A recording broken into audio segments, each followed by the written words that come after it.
우리나라는 중심 국가가 된 적이 없고 항상 주변 국가에 위치해 있었습니다. 실크로드도 한반도를 벗어나 있었고 향신료 루트도 한반도에서 멀리 떨어져 있었고 대서양 루트도 한반도의 거의 반대쪽에 있었죠. 그러니까 우리는 인류 문명의 중심에 설 큰 항로에 접하지 못했다. 그런데 지금 북극 항로가 녹아내리면 우리가 인류 문명의 중심에 설 수 있는 절호의 찬스가 온다.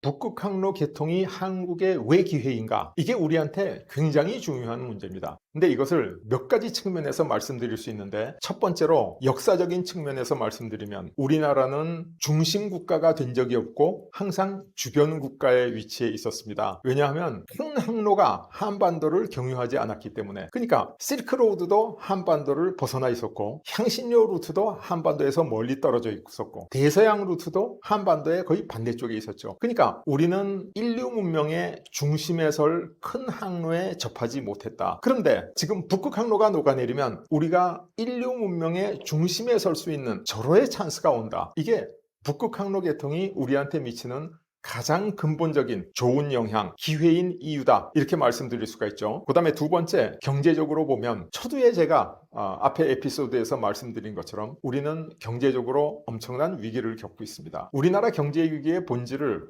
말씀드릴 것 같으면 사실 그 플랫폼 산업이라든가 아니면 AI, 인공지능, 챗 GPT 뭐 이러한 여러 측면에서 미국이 독주하고 있고 중국이 지금 바싹 딥시크라든가 뒤쫓고 있는데 우리는 멀리 떨어져 있습니다. 우리가 이것을 쫓아갈 수 있는 역량이 상당히 부족합니다. 그래서 우리 경제가 위기를 맞는 첫 번째 이유가 될 수 있다. 그런데 이것은 한국만의 문제가 아닙니다. 일본도 그렇고 EU도 그렇고 미국과 중국 외에는 대부분 4차 산업혁명, 디지털 혁명에 상당히 뒤떨어져 있는 것은 사실입니다. 근데 우리가 갖고 있는 장점은 뭐냐? 우리는 첨단 기술 산업에서 아주 굉장히 큰 강점을 갖고 있었습니다. 우리가 자랑하는 반도체, 우리가 자랑하는 배터리, 우리가 자랑하던 LCD, 자동차, 조선. 그런데 우리가 자랑하던 이 첨단 기술 산업이 선진국의 반격과 개독의 추격에 의해 가지고 엄청난 위기에 처했다는 겁니다. 한중 관계만 보면 그 관계가 분명히 정리됩니다. LCD 이미 중국으로 거의 다 넘어갔습니다. 조선 세계 시장 반 이상 중국이 차지하고 우리는 20, 30%밖에 차지하지 못하고 있습니다. 자동차 산업 우리가 일본을 추월하지도 못했는데 지금 전기차로 바꿔가면서 중국이 약진하고 있습니다. 배터리 이미 중국 배터리가 세계 시장을 거의 석권하다시피 했죠. 우리가 아주 다행히 그것도 D램 분야에서만큼은 박빙의 우위를 유지하고 있는데 이것도 언제 따라잡힐지 알 수 없죠. 그런데 만약에 북극 항로가 개통이 될 것 같고 그 다음에 북극 항로가 개통된 다음에 우리가 부울경 지역에 거점 항구를 유치하게 되면 우리가 그 거점 항구를 기반으로 해가지고 첨단 기술 산업을 다시 한번 살려서 국제적인 경쟁력을 가질 수 있는 절호의 찬스가 온다. 그런 면에서 경제적으로 볼 때 북극 항로와 거점 항구는 아주 한국에게 엄청난 기회입니다. 마지막으로 하나 추가해야 될 것은 우리가 처한 위기 중에 가장 큰 위기, 정말 위기 중의 위기가 뭐냐 하면 저출생입니다. 우리나라의 출산율은 소위 학자들이 초저출산이라고 얘기하는 1.3의 반밖에 안 되는 0.7대에 있습니다. 그래서 우리나라의 아이들의 울음소리가 끊어지고 놀이터에 어린이들이 보이지 않고 청년이 없어지는, 청년이 없는 나라, 이런 나라가 돼가고 있죠. 정말 안타까운 일입니다. 그런데 최근에 나온 한국은행 보고서에서도 지적했듯이 우리나라의 저출생의 원인 중에 가장 심각한 원인이 뭐냐? 수도권 집중에 의해서 우리나라의 젊은이들이 너무너무 극심한 경쟁에 노출되고 그 경쟁에 노출됨으로 인해서 결국은 집값도 오르고 뭐 생활비도 올라가고 경쟁도 심화되고 그래서 아이를 갖지 않는다는 거거든요. 만약에 이 저출산을 만들어낸 수도권 집중 문제 하나만 해결해도 우리 대한민국의 저출산 문제의 반을 해결할 수 있다라는 게 한국은행의 보고서인데, 만약에 북극 항로가 녹아내리고 거점 항구를 부울경에 확보하게 되면 부울경은 대한민국의 수도가 아니라 동아시아의 경제 수도로 발전하고 수도권에 집중된 인구가 두 군데로 분산하게 되면 우리가 가지고 있는 저출생 문제 최소한 반 이상이 금방 풀리게 됩니다. 이 세 가지 측면에서 역사적으로 보나 경제적으로 보나 인구 측면에서 보나 북극 항로의 개통은 한국에게 엄청난 새로운 기회를 제공하고 있다. 이렇게 말씀드리죠.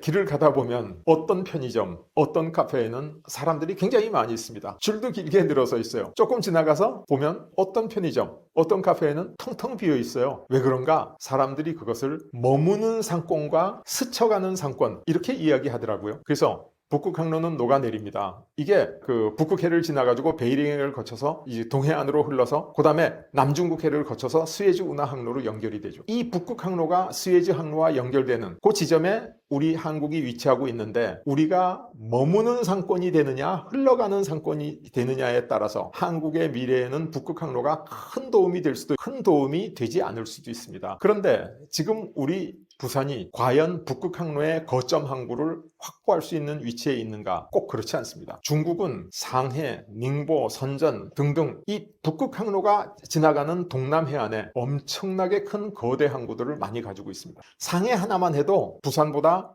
컨테이너 물동량 2배 이상 처리 능력을 가지고 있습니다. 전체로 보면 아마 중국의 이 항구의 항만 능력이 우리 부산의 10배쯤 되지 않나 그렇게 생각하는데 그 얘기는 뭐냐면 북극 항로가 열리고 그 다음에 그 거점 항구를 우리가 가지려고 노력을 해도 그 거점 항구의 혜택의 90%를 중국이 가져가고 우리는 10%밖에 못 갖고 올지도 모른다라는 이야기죠. 그래서 우리가 지금부터 준비하고 지금부터 노력해서 북극 항로의 거점 항구 그 머무는 상권을 30%까지 가져올 수 있느냐 50%까지 가져올 수 있느냐 하는 게 북극 항로 개통과 함께 한국의 기회 그리고 이게 거점 항구가 되어야 되는 이유 이렇게 말씀드릴 수 있죠. 우리가 거점 항구를 그냥 항구로 생각해서 부산과 비교해보면 수도권에서 제일 가까이 있는 인천이 훨씬 더 편리하고 효율적인 항구죠. 왜? 서울과 붙어 있으니까. 부산은 멀지 않습니까? 400km나 되죠. 그런데 사실 인천은 이 북극 항로로부터 멀리 떨어져 있습니다. 북극 항로에서 벗어나서 서해안을 거슬러 올라와야 인천으로 올 수 있거든요. 그래서 우리가 항구로만 보면 인천이 훨씬 더 효율적이지만은 북극 항로의 개통을 전제로 보면 부산이다. 이런 얘기를 할 수 있죠. 근데 부산 말고도 우리나라 동해안에 다른 항구들도 있죠. 크지 않은 항구지만은 속초도 있고 여러 개가 있습니다. 그런데 이 항구들은 어쩌냐? 그 항구들은 부산에 비해서 항구로서의 인프라를 충분히 못 갖추고 있습니다. 항구로서의 인프라뿐만 아니라 항구를 배후에서 지원하는 소위 거점 항구가 되기 위한 메가 클러스터 산업 단지가 지원하고 있지 않다는 거죠. 근데 부산은 다행히도 북쪽으로는 철강의 도시 포항으로부터 에너지 자동차 조선의 도시 울산 기계의 도시 창원 그래서 우주도시 사천까지 아주 부산이라는 항구를 거점 항구로 이렇게 발전시킬 수 있는 배후 단지가 지금 잘 조성되어 있다는 거죠. 그래서 부산을 그냥 항구로 생각하면 안 되고 부산과 울산, 경남, 사천 이 일대를 북극 항로의 거점 항구가 될 수 있는 동북아의 경제 중심지라고 생각해야 된다고 생각합니다.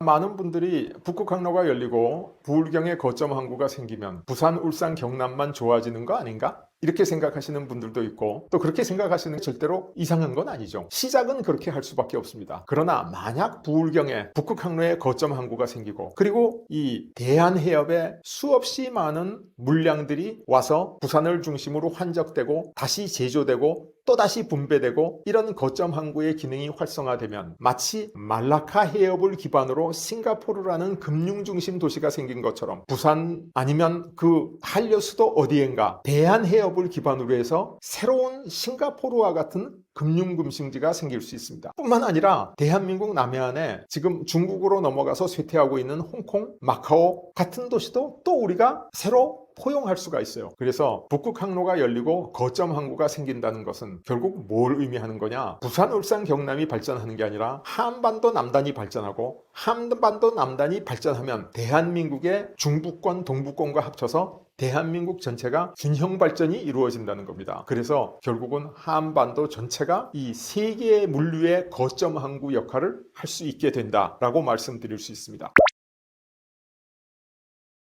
사실 우리가 천하의 균형을 얘기하면 머릿속에 제일 먼저 떠오르는 게 제갈공명의 천하 삼분지기죠. 북쪽으로 위나라라는 강한 나라가 있고 남쪽으로 내려오면 동쪽에는 오나라, 서쪽에서는 총나라. 그래서 오나라와 총나라가 힘을 합쳐서 가장 강력한 위나라를 견제하면 천하의 균형이 오고 평화가 온다. 이게 제갈공명이 유비를 처음 만났을 때 했던 얘기라고 이야기하지 않습니까? 이걸 정족지계 이렇게 부르죠. 왜? 정이 그 소치라는 뜻인데 세 발 달린 솥은 어디다 세워도 넘어지지 않고 잘 쓸 수 있다. 이게 천하균형인데 사실 이거는 과거 농업시대 변화가 없던 시대 얘기입니다. 지금처럼 격변하는 시대, 새로운 변화가 엄청나게 많이 생기는 동적인 시대에는 이 움직이면서 균형을 제일 잡는 것은 세 발 달린 솥이 아니라 네 발 달린 동물이 가장 균형을 잘 잡도록 돼 있죠. 그래서 과거에 한중일 사이에서 우리가 위치해 있었고 최근에는 중국과 미국 사이에서 패권 경쟁에서 중국이냐 미국이냐 양자택일을 강요당하기도 했는데 지금 우리가 이 북극 항로가 녹아내리고 거점 항구를 우리가 유치하게 되면 우리는 한중일이라는 기본적인 연횡, 이 경쟁 구도하에 한미러라고 하는 새로운 보완 관계에 있는 구도를 갖게 됩니다. 그러면 한중일의 연횡과 한미러의 합종이 서로 팽팽하게 균형을 잡으면서 네4강, 네 나라 이 균형을 저는 네 다리가 버티고 있는 천하사각지계 이렇게 표현을 하는데 이게 천하삼분지계보다도 훨씬 더 오래 훨씬 더 안정적으로 균형을 잘 잡아갈 것이다. 천하삼분지계가 천하삼분 10년지계였다면 우리가 한미러의 합종과 한중일의 연횡을 통해 가지고 잡을 수 있는 천하사각 균형지계는 천년지계다. 100년지계 이상 천년지계까지도 갈 수 있다. 감히 이렇게 말씀드릴 수 있습니다.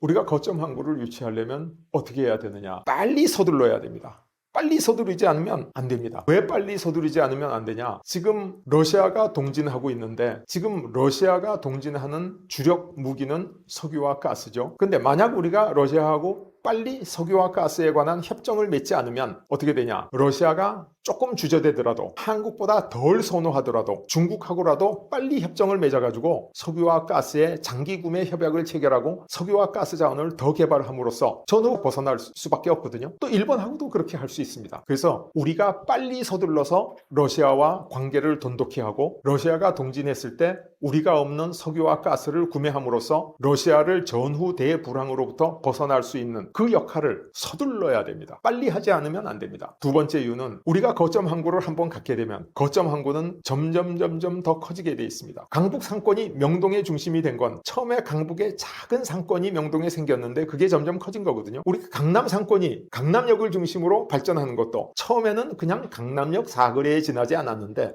거기 상권이 들었으니까 점점 더 커진 거거든요. 마찬가지로 북극 항로가 열리고 거점 항구를 우리가 빨리 쟁취하지 않으면 다른 데 거점 항구가 점점 더 커지게 됩니다. 그러니까 중국하고 우리하고 치열한 경쟁 하에서 중국 거점 항구가 빨리 커질 수밖에 없습니다. 왜냐하면 중국은 나라도 크고 힘도 세고 경제력도 뛰어나기 때문에. 그러나 우리가 이 중국과 경쟁해서 우리의 위치를, 우리의 위상을 제바로 유지할 수 있는 방법은 빨리 서둘지 않으면 안 된다. 이렇게 얘기할 수 있죠. 그래서 이 세상의 법칙은 대자연의 섭리 속에 있는데 이 자연의 법칙 중에 가속도의 방정식을 볼 것 같으면 가속도, 운동의 법칙을 볼 것 같으면 질량 곱하기 가속도는 힘이 되거든요. 그러니까 질량이 반밖에 안 되면 가속도를 2배 이상 하면 더 큰 힘을 낼 수 있습니다. 질량이 10분의 1밖에 안 되면 가속도를 10배 이상 하면 더 큰 힘을 낼 수 있습니다. 우리가 중국하고 경쟁해서 살아남는 유일한 방법은 더 빨리 속도전으로 들어가서 우리가 북극 항로를 선점하고 거점 항구를 유치해야 된다. 그렇게 말씀드릴 수 있습니다. 지금 러시아가 중국을 선호하지 않는 이유는 많이 말씀드렸는데 러시아가 일본에 대해서도 호감을 갖고 있지 않습니다. 사실 일본은 러시아에 대해서 상당한 호감을 가지고 있죠. 그게 호감인지 모르지만 일본도 러시아를 필요로 하고 한국도 러시아를 필요로 합니다. 왜냐하면 한국이나 일본이나 석유와 가스를 수입해서 제품을 수출하는 그런 구조를 가지고 있거든요. 물론 수출 의존도가 우리가 훨씬 더 높은 것은 사실입니다. 그런데 러시아와 일본은 우리 너무 다 역사 속에서 잘 알듯이 러일 전쟁 때부터 적국이었습니다. 그리고 2차 대전 때도 적국으로 치열하게 싸웠습니다. 그리고 일본은 2차 대전 이전에 잠시 보유하고 있던 북방성과 사하린의 남부 이런 데 대해서 특히 일본 우익들은 일본의 언젠가는 영유권을 주장하려고 준비하고 있고 러시아도 그런 사실을 잘 알고 있습니다. 그래서 러시아와 일본도 미래의 영토 분쟁을 크게 일으킬 가능성이 있는 잠재적인 적국이라는 거죠. 그런데 현실적으로만 해도 당장 북방 4개 섬의 영유권을 놓고 러시아와 일본이 아주 서로 자국 영토라고 주장하고 대치하고 있는 상황입니다. 그래서 일본을 러시아가 한국에 비해서 선호하지 않을 것이라는 사실은 분명합니다. 그러나 앞서도 말씀드렸듯이 우리가 빨리 서둘러서 러시아가 전후 대불황에서 탈출할 수 있도록 도와주면서 우리의 이익을 빨리 챙기지 않으면 일본이 할 수도 있다. 비록 러시아가 일본을 최우선 파트너로 생각하지는 않지만은 그래도 우리가 그 기회를 일본한테 뺏길 수도 있다. 이렇게 말씀드릴 수 있습니다.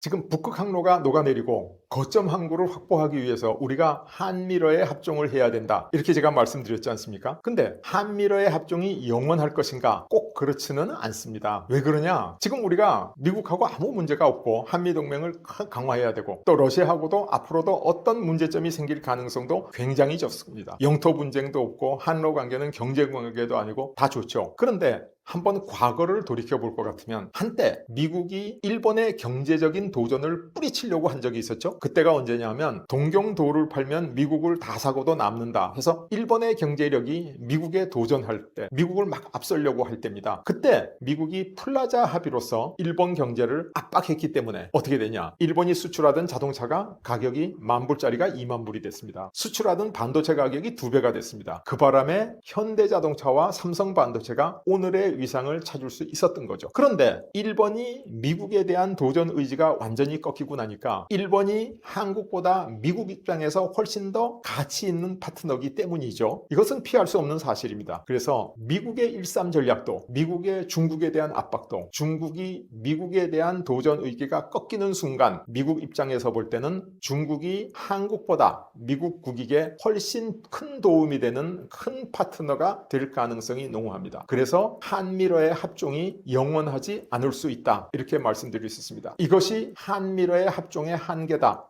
그렇게 말씀드릴 수 있습니다. 한중일의 연횡을 누가 깨뜨렸냐? 이건 단언하기는 쉽지 않죠. 그러나 한국에도 중국에도 일본에게도 다 책임이 있다. 이렇게 생각할 수 있습니다. 왜냐하면 한중일 삼국이 역사 문제라든가 이런 문제를 가지고 사사건건이 부딪혀 왔기 때문이죠. 그런데 누가 더 큰 책임이 있느냐라고 꼭 물으면 저는 중국하고 일본이 더 큰 책임이 있다라고 주장합니다. 왜 한국보다 중국하고 일본이 더 큰 책임이 있다고 얘기할 수 있느냐? 한국 제품 중에서 지구상의 어디를 가나 일정 수준 이상의 호응과 대우를, 소비자 선호를 받고 있는 제품이 현대자동차와 삼성 스마트폰인데 현재 중국에서는 현대자동차와 삼성 스마트폰이 팔리지 않습니다. 일본에서도 팔리지 않습니다. 이거는 중국과 일본이 한중일의 연횡을 의도했던 의도치 않았던 이것을 깨트리고 있다. 이렇게 볼 수 있죠. 그래서 삼국이 똑같이 책임이 있지만은 더 큰 나라, 먼저 그것을 깨트린 나라한테 더 큰 책임이 있다라고 얘기할 수 있습니다.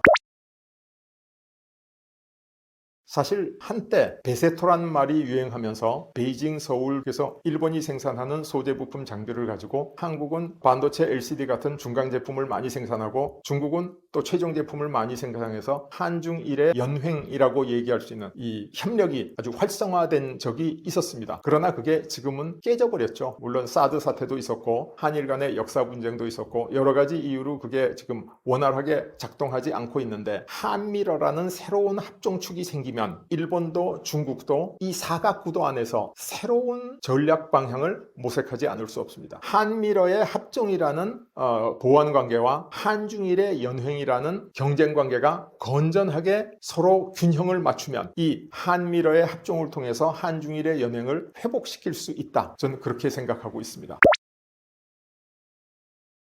천하사각지계로 균형을 잡는다. 이게 상당히 상징적인 의미이기 때문에 이것을 구체적으로 설명하는 것은 아주 쉽지는 않습니다. 그런데 한국을 중심으로 해서 중국과 일본만 있었을 때는 우리의 선택이라는 게 아주 단순합니다. 선택지가 중국을 선택하든지 일본을 선택하든지 뭐 이렇게 되는데 여기 미국이 등장함으로써 우리의 선택지가 넓어졌죠. 왜냐하면 우리 주변에 있는 3강 중에 어느 한 나라를 선택할 수도 있고 어느 두 나라를 선택할 수도 있고. 그런데 러시아가 동진해서 실질적으로 동아시아에서 존재감을 드러내게 되면 우리는 기존의 동아시아에 있던 중국과 일본, 그리고 피벗 투 아시아를 통해서 아시아의 존재감을 본격적으로 드러내는 미국, 그다음에 러우 전쟁의 종전으로 인해서 아시아로 와서 존재감을 드러내는 러시아, 이 네 나라 사이에서 상당히 많은 선택지가 있습니다. 어느 강한 나라 하나하고 우리가 유대를 강화할 수도 있고, 두 나라하고도 유대를 강화할 수도 있고, 세 나라하고도 유대를 강화할 수도 있고. 그래서 선택지가 많으면 많을수록 우리가 균형을 잡아나갈 가능성이 더 넓어진다 하는 의미에서 천하사각지계로 균형을 잡을 수 있다, 최선의 선택을 할 수 있다, 이렇게 말씀드릴 수 있습니다. 제가 늘 말씀을 좀 드렸는데 러시아는 중국과 아주 좋은 관계에 있습니다. 현재. 왜냐하면 러시아 우크라이나 전쟁으로 인해서 중국이 러시아에게 직접 전쟁 물자는 아니지만은 전쟁 물자로 전용될 수 있는 많은 물자를 공급할 수 있고, 또 러시아는 중국에게 석유와 가스를 상당히 싼 값이지만은 대량 매도함으로써 전쟁 비용을 보충할 수 있고, 그래서 러시아와 중국 관계는 더없이 좋은 관계입니다. 그런데 과거 역사를 돌이켜보면 러시아도 공산국가, 중국도 공산국가, 같은 공산국가였는데 미국이 핑퐁 외교를 통해서 중국을 그 당시 소련으로부터 분리해냄으로써 미국과 소련 간의 패권 경쟁에서 미국이 결정적으로 유리하게 됐죠. 이것은 어떤 면으로 보면 러시아, 과거의 소련 입장에서는 중국에게 배신을 당한 것이다, 이렇게도 볼 수가 있죠. 그래서 러시아는 중국에 대해서 상당한 저항감을 가지고 있습니다. 그 다음에 지정학적으로도 러시아는 국토가 1700만 평방킬로미터, 근데 인구는 1억 4천만 밖에 안 되고 중국은 국토가 960만 평방킬로미터 밖에 안 되는데 인구가 14억, 10배나 됩니다. 국토가 넓은 국가가, 국토가 좁고 인구가 많은 국가 옆에 있으면 국토와 인구 문제로 상당히 어떤 균열이 생길 수 있고, 이게 과거 역사를 통해서 국경 분쟁 이런 걸 통해서 많이 나타나고 있었습니다. 그래서 장기적으로 볼 때는 러시아가 중국을 파트너로 선택해서 윈윈하는 결과를 초래하기는 상당히 어렵다. 러시아가 강해지면 중국이 약해지고, 중국이 강해지면 러시아가 약해지고, 그래서 결국은 적대 관계로 갈 가능성이 많다. 그래서 러시아는 중국을 특별히 선호하지 않을 것이고, 러시아는 과거의 소련으로서, 그 전에 러시아로서 패권국으로서 패권 질서 유지와 패권 재탕전에 굉장히 능하고 또 그 원리를 잘 아는 국가이기 때문에 중국을 선호하지 않을 것이다 라고 말씀드릴 수 있습니다.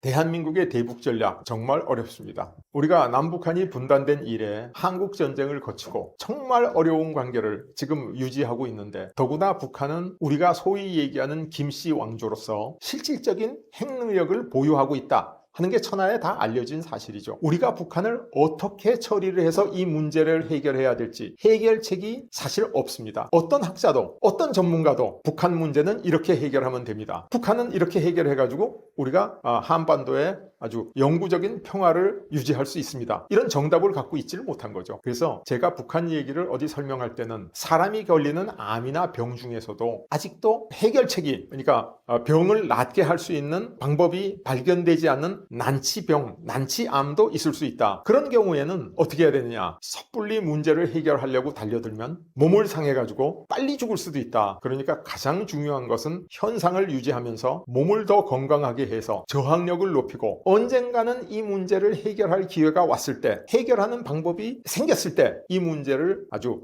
잘 해결할 수 있는 준비를 하는 것이다, 이렇게 생각할 수 있죠. 그러면 우리가 핵능력을 실제로 가지고 있는 북한을 우리가 1대1로 상대해서 협상장에 앉아서 이 문제를 해결할 수는 없다. 가장 좋은 방법은 우리 입장에서 일단은 현상 유지다. 근데 현상 유지는 혼자 하는 것보다 여럿이 하면 더 쉽다. 그래서 한중일 3국이 북한에 대한 현상 유지를 하려고 그러는 것도 물론 방법이지만은, 한중일 3국과 함께 한국과 미국과 러시아가 함께 동북아시아에서 균형을 취하면서 현상 유지를 하면 훨씬 더 현상 유지가 쉬울 것이다. 그래서 저는 이 북한이라고 하는 정말 어려운 문제, 이 문제를 해결하는 방법 혹은 해결을 찾아가는 방법으로서는 한미러의 합종과 한중일의 연횡의 균형, 그 균형 속에서 한국의 경제적, 안보적 입지를 높여서 우리가 동북아의 중심 국가로 자리 잡는 것이 최선의 방법이다, 이렇게 말씀드리고 있습니다.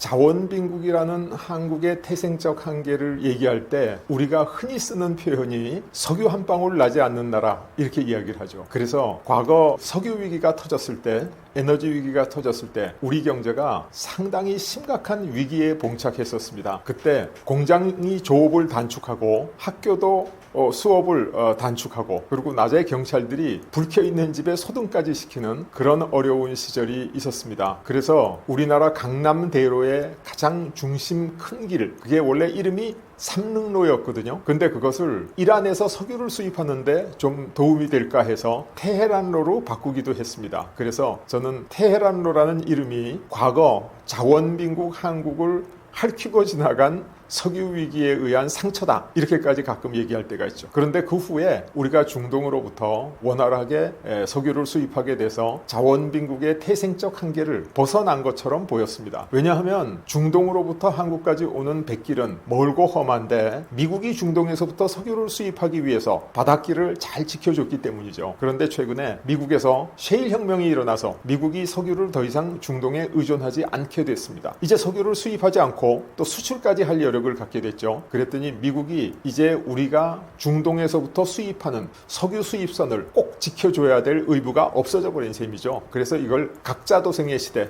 이렇게 부르기도 합니다. 그런데 최근에 워게임 블룸버그에서 보도한 바에 따르면 이 전쟁 상황을 시뮬레이트를 해봤더니 중국하고 대만하고 전쟁이 일어나면 대만이 가장 큰 피해자가 되고 한국이 그 다음 피해자라는 겁니다. 아니, 전쟁에 참전하지도 않는 한국이 왜 그 다음 피해자가 되느냐? 그 이유는 중동으로부터 오는 석유 가스 수입이 막히고 한국의 수출품이 나갈 수 없게 항로가 막히기 때문이죠. 그래서 우리가 자원빈국이라고 하는 태생적 한계를 벗어난 게 아니고 상당한 위협으로 다가오고 있다, 이렇게 말씀드릴 수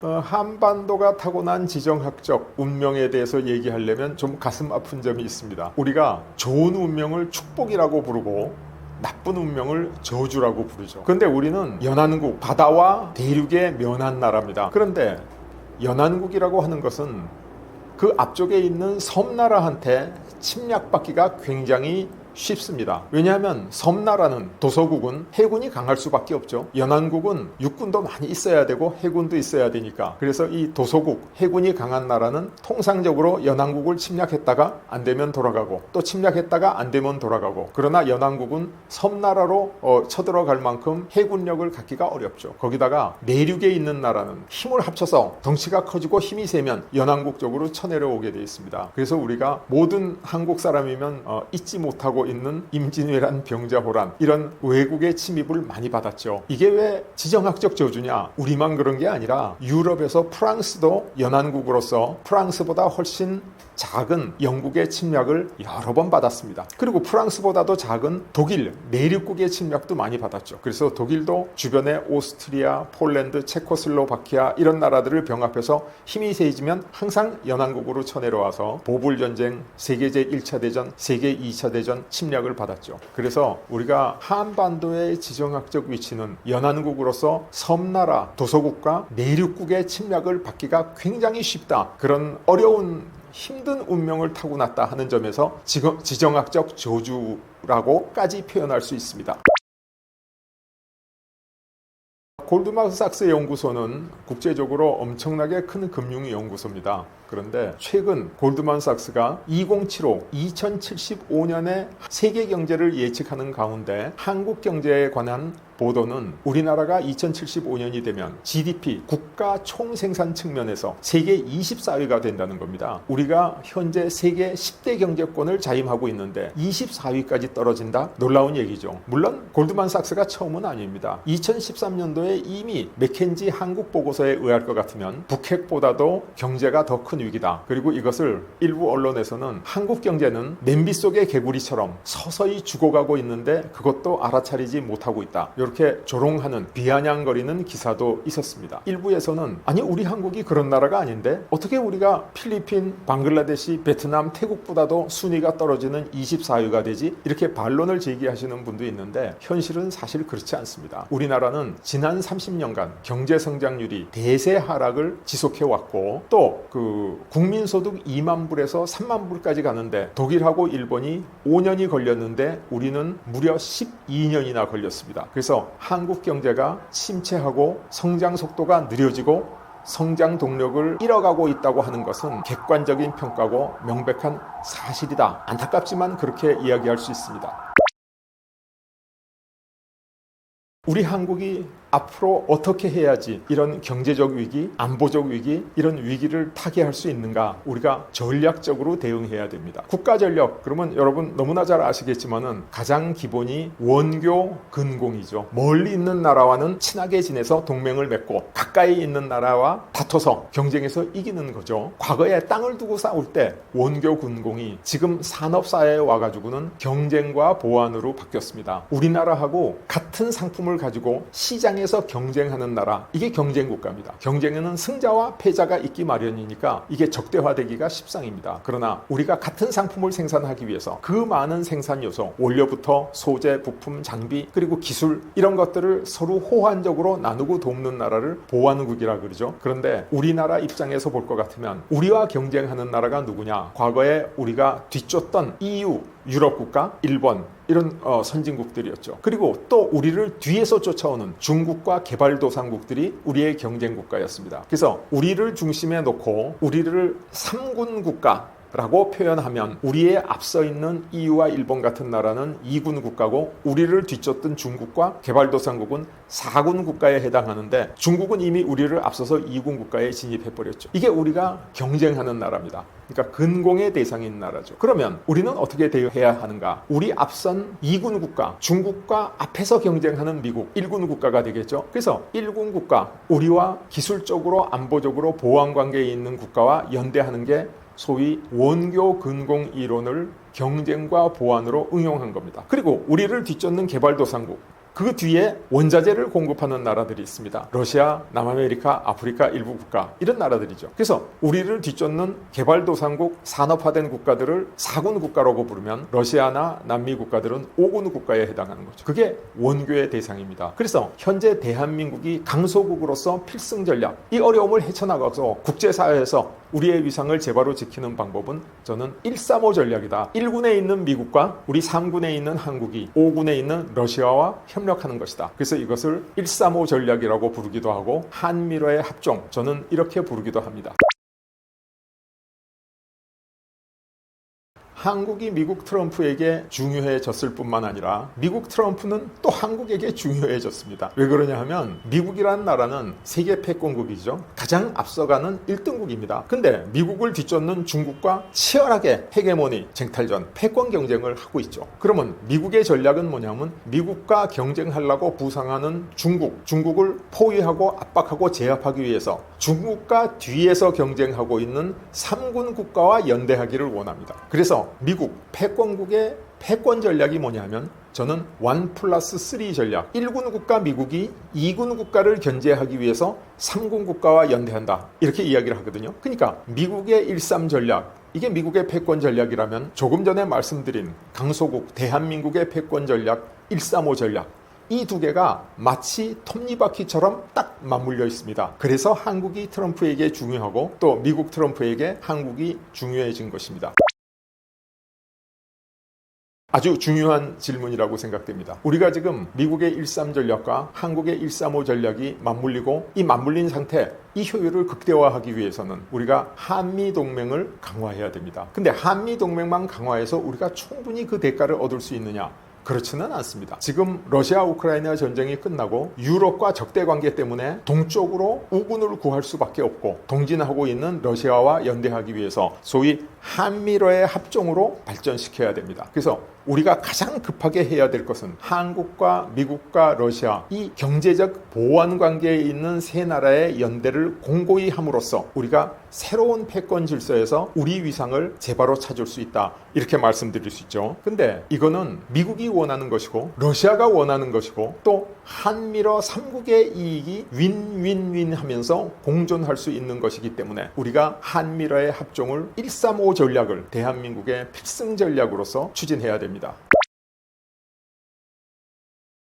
러시아가 한국에 대해서 우방이었느냐 아니냐라는 것은 우리 대한민국 국민들이 사실은 약간은 많이 오해하고 있는 부분도 많이 있습니다. 지금 러시아 우크라이나 전쟁이 발발되기 전에 한국과 러시아는 상당히 좋은 관계를 유지했습니다. 무비자 협정을 맺어서 국민들이 자유롭게 오가고, 그 다음에 방위산업이나 우주산업에서 우리가 러시아의 도움을 많이 받았고, 또 러시아는 한국의 삼성과 현대 이 제품들을 아주 열광적으로 쓰는 국민이고, 또 도시락을 하면 초코파이 너무 잘 알지 않습니까? 그런데 우리는 러시아에 대해서 막연히 상당히 적대적인 오해를 하고 있다. 왜냐하면 과거에 러시아가 소련이었고, 소련 당시에 이 북한을 적화시킨 나라가 러시아다, 이런 생각을 가지고 있기 때문이죠. 그러나 그것은 지나간 과거고, 그 과거가 우리의 미래를 결정하는 것은 전혀 아닙니다. 그래서 중요한 것은 앞으로가 문제고 미래가 문제인데, 적과 우방을 가르는 가장 중요한 분기점은 영토 문제라고 생각합니다. 그리고 국가와 국가 사이에 전쟁이 터지는 이유의 99%는 영토 때문이거든요. 근데 지금 우리나라는 어떤 나라하고도 사실상 영토 분쟁은 없습니다. 그럼에도 불구하고 우리 한국의 고유 영토 독도에 대해서 일본이 계속 영유권을 주장하고 있고, 이걸 분쟁 지역으로 만들어 가려고 그러고 있죠. 그런데 독도 문제에 있어서 러시아는 모든 책과 연구와 공공문서 이런 걸 통해서 한국의 입장, 독도가 한국의 땅이라는 사실을 확고하게 지지하고 있는 몇 안 되는 나라 중에 하나고, 한국의 입장을 가장 강력하게 지지하고 있는 강대국이다, 이렇게 이야기할 수 있죠. 이런 점에서 볼 것 같으면 러시아는 한국의 우방이다, 이렇게 이야기해도 절대로 잘못되지 않았다고 생각합니다.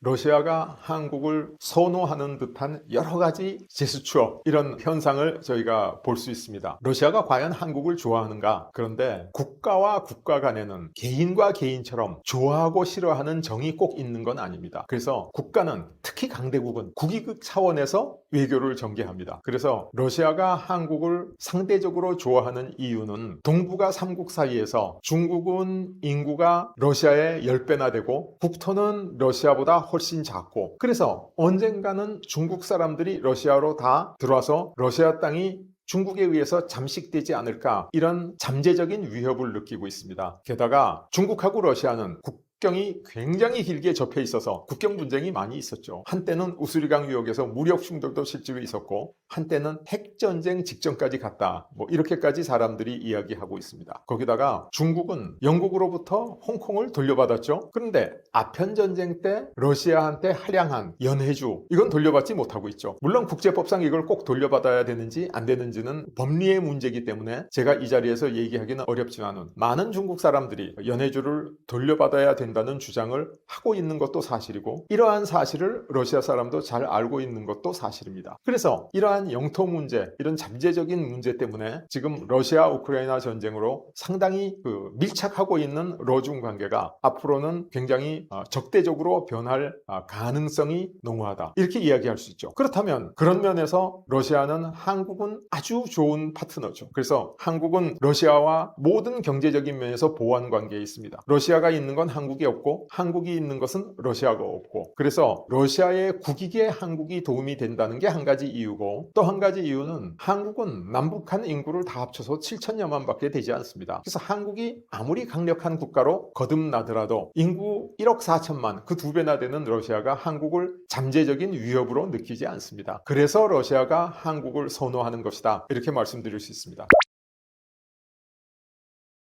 우리가 북러 밀착을 얘기할 때 뭘 얘기하냐면, 최근에 북한과 러시아가 전략적 동반자 협정을 맺었죠. 그래서 드디어 한국에서 전쟁이 터지면 러시아가 북한 측에서, 북한 편에서 참전하겠구나, 이렇게 오해하시는 분들이 좀 있습니다. 그런데 저는 그게 큰 위협이라고 생각하지는 않습니다. 왜냐하면 이 동반자 협정에 의할 것 같으면 북한이 무력 침략을 받았을 때 러시아가 자국 국회의 비준을 거쳐서 참전할 수 있다, 그렇게 돼 있죠. 근데 우리가 지금 이 한반도를 핵전쟁의 위험을 무릅쓰고 무력 통일할 의사를 전혀 가지고 있지 않기 때문에, 우리가 북한과의 무력 충돌에 의해서 우리가 북한을 쳐들어감으로 인해서 조우하는 전쟁 상황에 돌입하는 이럴 가능성은 없다, 저는 그렇게 생각합니다. 그럼 러시아는 왜 북한과 이런 협정을 맺었냐? 제가 이 그 문명사를 연구하는 학자로서 보건대는 러시아는 러우 전쟁이 끝나면 유럽 국가와 아주 그 나쁜 관계, 이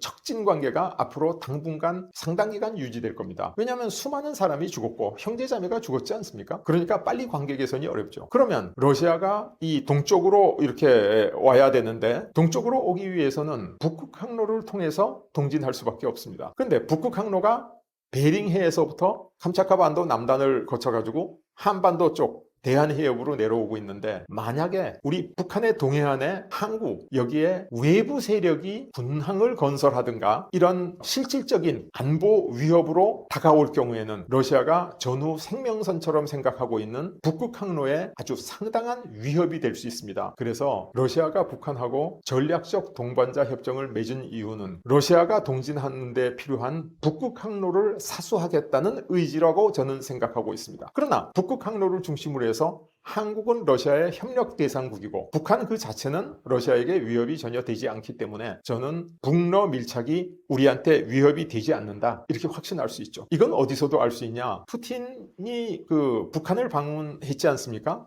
그 직전에 외신 기자회견을 했는데 그때 푸틴이 직접 한국이 우크라이나에 살상 무기를 지원하지 않은 것을 감사하고 관계 개선을 희망한다 이런 이야기를 외신에 다 했거든요. 그래서 이러한 정황으로 미루어 볼 때 현재 북러 밀착은 한국에 대한 위협은 아니다 이렇게 생각할 수 있습니다.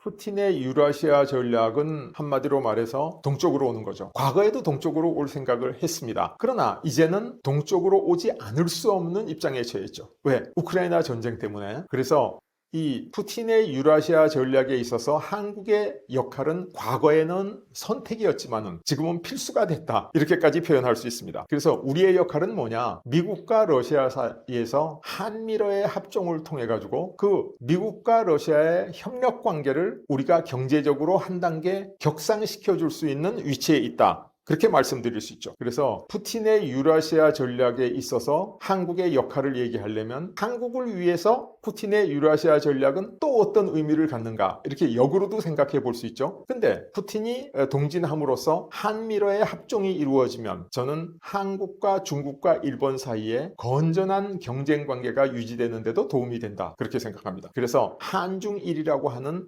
경쟁 관계와 한미러라고 하는 보완 관계가 팽팽하게 균형을 이루면 이것은 동북아시아의 평화와 질서 유지에 상당한 도움이 될 것이다 하는 게 저의 생각입니다. 제가 앞서도 잠시 언급했습니다마는 미국이라고 하는 나라는 현재 세계를 이끌어가는 패권국입니다. 패권국의 절대 관심사는 도전국으로부터 패권을 지켜내는 거죠. 근데 지금 미국 패권에 가장 강력하게 도전하는 국가가 있다면 중국이죠. 경제적으로, 군사적으로 모든 면에서 중국입니다. 그래서 미국은 중국을 포위하기 위해서 러시아와 연대하기를 원하고 있습니다. 트럼프 대통령 일기 때 러시아와 한국을 G7에 초청해서 G10이든지 G11이든지 이렇게 만들려는 시도까지 있었지 않습니까? 그래서 미국은 중국의 도전을 뿌리치고 패권국의 지위를 유지하는 게 제일 큰 관심사인데 지금 미국이 중국을 포위하고 패권국의 지위를 유지하기 위해서 가장 필요하다고 생각되는 전략이 석유로서 중국을 제어하는 거다, 봉쇄하는 거다. 그렇게 볼 수 있죠. 현재 러시아 우크라이나 전쟁으로 러시아가 가지고 있는 그 무한정한 석유와 가스가 중국으로 흘러 들어가고 있습니다. 그래서 미국이 언젠가 러시아 우크라이나 전쟁이 끝나고 미국과 중국 간에 아주 치열한 패권 경쟁이 시작되면 이 미국이 러시아의 에너지를 중국을 견제하는 데 활용하려고 생각하고 있습니다. 그래서 미국에게는 러시아가 꼭 필요하다 이렇게 단언할 수 있습니다. 러시아는 지금 러시아와 우크라이나 전쟁 상황이 3년 이상 지속되고 있는데 객관적인 수치로 보면 러시아 경제가 약진하고 있다 이렇게들 이야기하죠. 5%대의 성장을 하고 있습니다. 굉장히 좋은 수치죠. 그러나 그것이 평시의 경제의 선순환에 의한 성장이 아니고 전시 경제의 성장일 뿐입니다. 전쟁이 끝나는 순간 이제 포탄을 더 생산 못하고 무기를 더 생산 못하게 되면 어떻게 되냐? 러시아 경제가 전후 대불황을 겪게 돼 있습니다. 그러니까 러시아가 이 불황을 피할 수 있는 방법은 러시아가 엄청나게 많이 가지고 있는 석유와 가스를 이용해 가지고 이것을 잘 국제 협력을 통해서 팔고 그 대가로서 전후 불황의 어떤 그 갭을 틈새를 메워나가야 되는데 러시아가 유럽과 적대 관계를 하루 이틀 사이에 해소할 수 없기 때문에 동쪽으로 와서 한국, 중국, 일본과 자원 협력을 시도할 것이다. 이렇게 얘기할 수 있죠. 그래서 우리는 전후 대불황을 맞이한 러시아하고 상대해서 상당히 좋은 조건에서 우리가 한 방울도 나지 않는 석유와 가스를 러시아로부터 좋은 조건으로 장기 구매하는 이런 계약을 체결할 수 있는 절호의 기회가 왔다. 그래서 러시아가 피할 수 없는 선택은 한국에게는 정말 좋은 기회가 될 것이다. 이렇게 말씀드릴 수 있습니다.